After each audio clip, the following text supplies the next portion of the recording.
ভারতের জাতীয়তাবাদী সম্মানিত যুগ্ম আহ্বায়ক যারা গুলজার হোসেন আমাদের মাঝে উপস্থিত আছেন, সভাপতি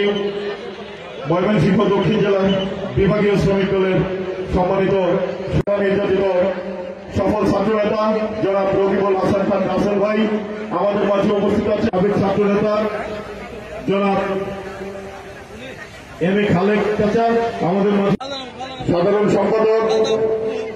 ময়মনসিংহ দক্ষিণ জেলা শ্রমিক দলের যুগ্ম সাধারণ সম্পাদক ছাত্র দলের আহ্বায়ক কালিদাস, সিনিয়র যুগ্ম আহ্বায়ক তানভীর হাসান শান্ত, সদস্য উপজেলা স্বেচ্ছাসেবক দলের যুগ্ম আহ্বায়ক মাসুদ রানা, কৃষক দল ভালুকা উপজেলা